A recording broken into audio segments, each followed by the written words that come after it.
Hola, te doy la bienvenida a mi canal. En esta ocasión vamos a hablar del uso de las matrices en la inteligencia artificial, un poco de lo que es esto y poder ver la importancia de las matrices en la actualidad. Una importancia muy grande en que encontramos en las matrices es para almacenar datos. Estos datos almacenados en los nudos o como puedan llamar a las partes de las matrices es muy importante, ya que con ello puedes tener, por decirlo así, un nombre antiguo para las bases de datos que llamaremos matrices, las cuales funcionan muy interesante, como lo vamos a ver a continuación.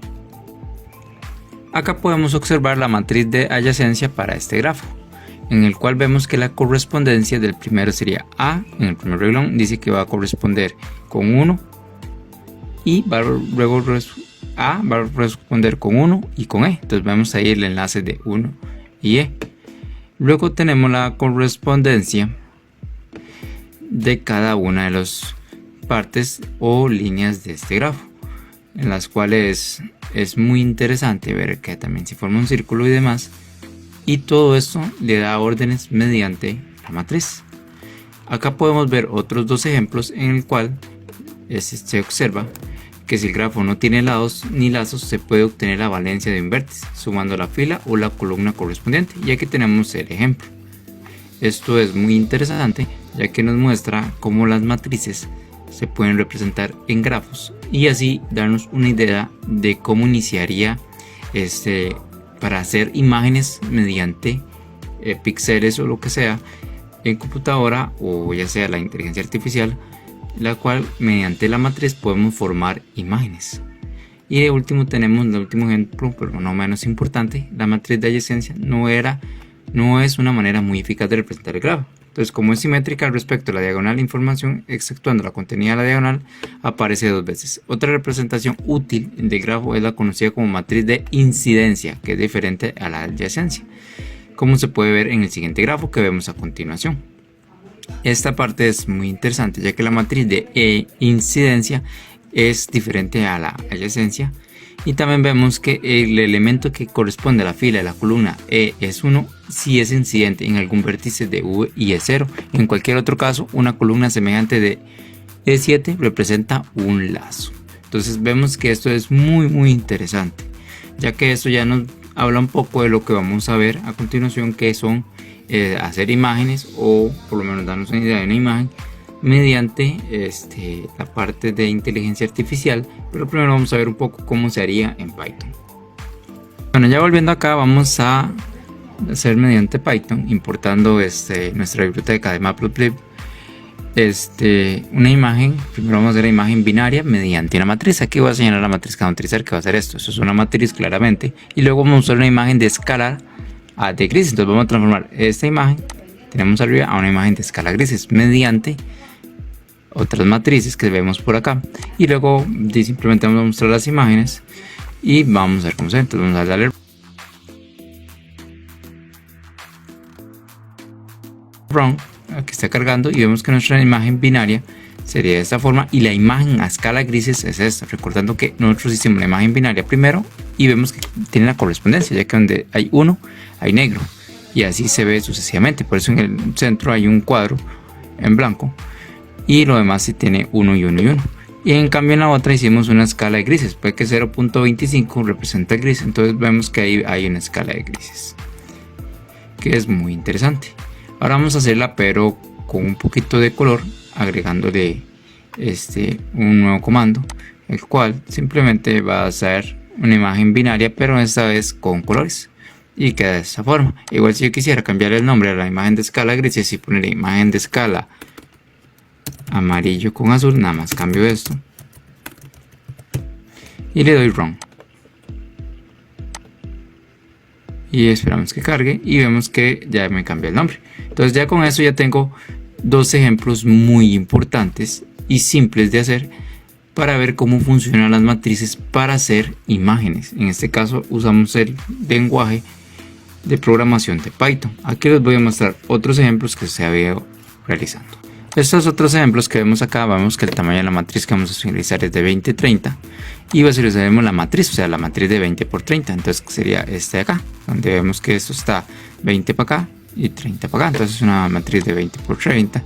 Luego vamos a ver una imagen blanca con la misma idea, una blanca y luego vemos una gris, luego vemos una ya con un poquito más de colores o píxeles, mejor dicho, en la cual dice una con píxeles, y aquí vemos más ejemplos. Todo esto es mediante y gracias a las matrices. Luego también podemos ver que las dimensiones de la imagen es, por ejemplo, esta 512 por 512, y vemos esta imagen que está de color gris, importando una imagen que tenía por ahí. Luego vemos que también podemos darle color a las imágenes o cargar imágenes con colores, y ya luego que las cargué simplemente le cambio los colores al rojo o el color que quisiera hacer, y así hay muchos ejemplos, los cuales me parece muy interesante y por eso los quise mostrar.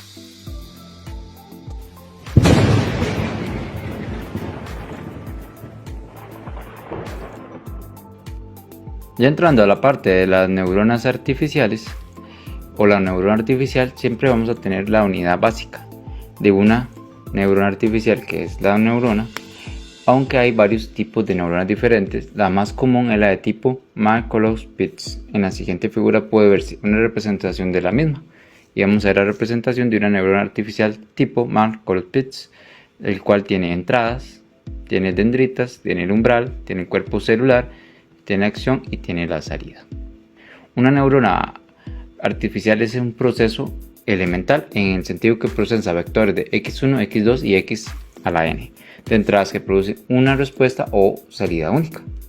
Los elementos claves de una neurona artificial los podemos ver en la figura que se mostró anteriormente, y son los siguientes. Las entradas reciben los datos de otras neuronas. En neurona biológica corresponden a las dendritas.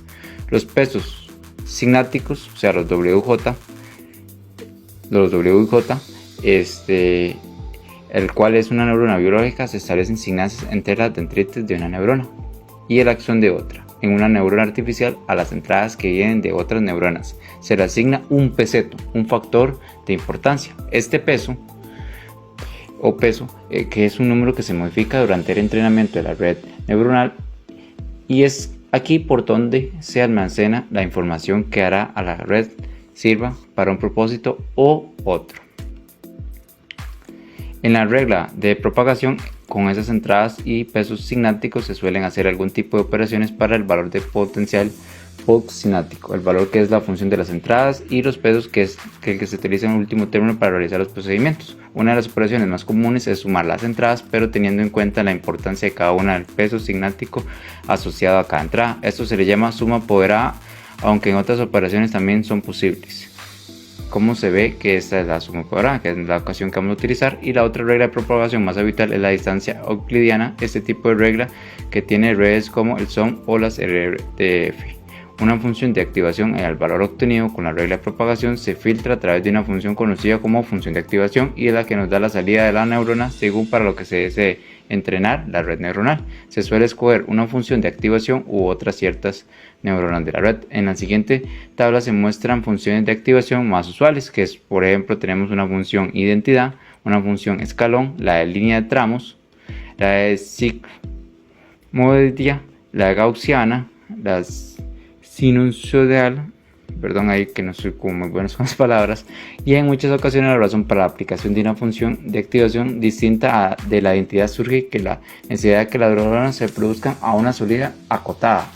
Esto desde un punto de vista de similitud con el sistema biológico. No es tan descabellado, ya que las respuestas biológicas están acotadas en amplitud. Además, cada neurona tiene asociado un número denominado vías o umbral, que puede verse como un número que indica a partir de qué valor potencial sináptico la neurona produce una salida significativa. Aquí ya vamos a empezar a ver un poco las neuronas, o por lo menos cómo darnos una idea de cómo se hacen estas neuronas con Python, y es un ejemplo muy simple en el cual debemos de importar la librería de debemos poner que lea Panda, de importar la librería TensorFlow, matplot, y así vamos a recorrer y data time. Luego vamos a importar la librería de Yahoo Finance, que la vamos a poner como Y Finance, definir el periodo del tiempo deseado, que sería el inicio del tiempo va a ser del 2019 el 5 del 10 y va a ser el final del tiempo el 2021 el 5 del 10. Luego la carga de los datos para el petróleo y oro, que es lo que vamos a analizar, y le vamos a dar run. Después de haber cargado esa parte, vamos a empezar a registrar nuestras fechas. Luego vamos a crear una densa para conectar la entrada y la salida. Bueno, yo creo que esta fue una de las que hice y ahí se están conectando, ¿lo ven? Entonces este es el entrenamiento del modelo de la regresión lineal, ya conectando cada entrada y cada salida, que era lo que estábamos mencionando anteriormente, con sus respectivas capas densas, el modelo secuencial y la compilación del modelo que lo hicimos por acá. Y vemos que esto va a ser un modelo de esta forma, que este es el modelo de regresión lineal que ajustamos para este tipo de análisis, donde aquí pusimos la magnitud de pérdida y aquí va a ser la época. Ok, luego vamos a ajustarlo y vamos a volverlo a hacer por acá y vamos a hacer una predicción del oro en función al petróleo, que se quedaría de esta forma. Ya esta es la predicción que me hace en el caso de función de oro en función del petróleo. En el caso de esta neurona, que lo que hicimos fue meterle la base de datos, que esos son matrices, claro, o pues, bueno, en realidad son base de datos, no son matrices, pero podemos ver que es parte de la idea de las matrices. Y aquí las conexiones y todo esto también es como de la misma idea. Claramente es diferente, pero vemos que también se aplica mucho la álgebra lineal y obviamente la estadística, donde se compila el modelo, se extrae los precios y todo esto. Y aquí hicimos una predicción de lo que pasará del oro en función al petróleo, si va a subir o va a bajar el precio. Esto es muy interesante. ¿Y qué me dicen ustedes sobre esta predicción? Lo pueden dejar en el comentario. Y aquí hice una otra predicción: cuando el precio del petróleo sea 50, vamos a estimar el precio del oro. Entonces estimar el precio del oro cuando el petróleo es de $50 por barril, y me salió que la predicción era esa. Y luego hice otra, es muy importante, con ejemplos de precios y así de esta forma. Pero vamos a dejar el video hasta acá, y aquí ya me voy a despedir ya con esta gráfica que hice por acá, que está cargando, que sería esta acá, que es el precio real de oro y la estimación del precio de oro, que vemos que es un poco diferente en función del precio del petróleo por barril. Muchas gracias por ver este video. Suscríbete a mi canal para ver más videos como este. Y déjame acá en los comentarios si quieres que haga un video de matrices, pero ya entrando un poco a la parte de análisis de datos. Y me despido. Hasta luego. Que tengan buen día.